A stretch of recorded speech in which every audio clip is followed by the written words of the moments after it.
আসসালামু আলাইকুম ভিউয়ার্স, আমি আমার বাড়িতে যাচ্ছি। দেখেন কোন পরিবেশ, মানে কোন পরিবেশে আমাদেরকে যাইতে হয়। আমরা তো আসলে গ্রামগঞ্জের মানুষ, যারা শহরে থাকে তারা হয়তো বুঝবেন না আমাদের গ্রামের মানুষের দুঃখ কষ্ট। সামনে একটা হাই রোড আছে, কথা বুঝছেন? হাই রোড থেকে নেমে আমার বাড়িতে আসতে মাত্র 2 মিনিট সময় লাগে। আর এই 2 মিনিটের রাস্তাটা দেখেন কি পরিণতি, মানে এমন বাজে অবস্থা, কথা বুঝছেন? এমন বাজে অবস্থা, এখান থেকে গাড়ি ঘোড়া তো যাবেই না, হেঁটে যাওয়া খুব মুশকিল।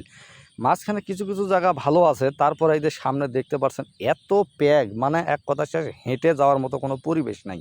এত একটা বাজে অবস্থা দেখতে পাচ্ছেন। আমরা যে গ্রামে বসবাস করি, দেখেন গ্রামের মানুষের কতটা কষ্ট।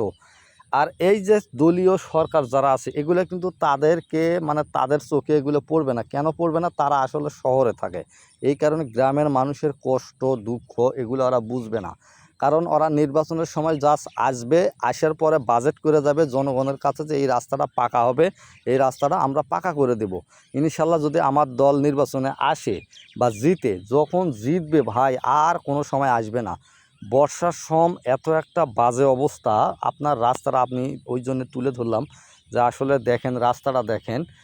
আর রাস্তাটা যে এত বাজে অবস্থা, এই জায়গাটা একটু ভালো আছে, তারপরেও মানে আমার তো মনে হয় যে ভাই এত একটা বাজে অবস্থা, চাইলে কিন্তু ওরা দেখা গেছে এক গাড়ি আদলা যে জায়গাগুলো একবারে নষ্ট হয়ে গেছে সেই জায়গাগুলোতে একটু বালু, মানে দলীয় যে প্রভাব আছে, মানে দলীয়তে একটা মানে টান আছে এলাকার, এইরকম কোনো টান নাই।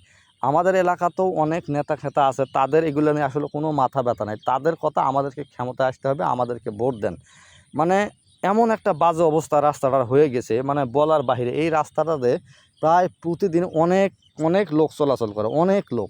ঠিক আছে, ওই যে আমার সামনে আমার গ্রাম দেখতে পাচ্ছেন, আমার বাড়ির সামনে আরও প্যাক, মানে এই জায়গাটুকু একটু ভালো আছে। তাছাড়া মানে যে রাস্তার একটা বাজে অবস্থা, হেঁটে যাওয়ার মতো কোনো পরিবেশ নাই, এমন একটা অবস্থা হয়ে গেছে এই রাস্তাটার।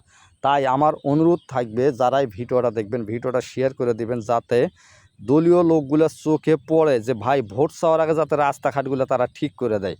বর্তমানে এমন একটা বাজে অবস্থা, বর্ষার সময় গ্রামের মানুষজন এই রাস্তাতে বের হওয়ার মতো কোনো পরিবেশ নাই। আমি নিজেই আসতে আজকে অবাক হয়ে গেছে, তাই ভিডিওটা করলাম। ভিডিওটা সবাইকে দেখাবো। এই দেখেন আমার বাড়ি চলে আসছে, আর দেখেন বাড়ির সামনে কীরকম প্যাক, এই প্যাকের মধ্যে কিভাবে বের হবো আর কোথায় যাব আমরা বলেন? এমন একটা অবস্থা, এমন একটা বাজে অবস্থা, এমন একটা বিশ্রী অবস্থা। ঠিক আছে, তাই ভিডিওটা বেশি বেশি করে শেয়ার করে দিবেন। দেখুক বাংলাদেশের কতটা উন্নতি করে গেছে বাংলাদেশের প্রধানমন্ত্রী শেখ হাসিনা, এতটা উন্নতি করে দিয়ে গেছে। জাস্ট খালি টাকা বসে বাহিরে পাচার করছে, দেশের কোনো কাজ হয় নাই। দেখতে পাচ্ছেন এই যে আমার বাড়ি চলে আসছে, দেখেন বাড়ি পর্যন্ত কি একটা অবস্থা, আমরা কোথাও বের হতে পারছি না। সবাই ভালো থাকবেন, সুস্থ থাকবেন।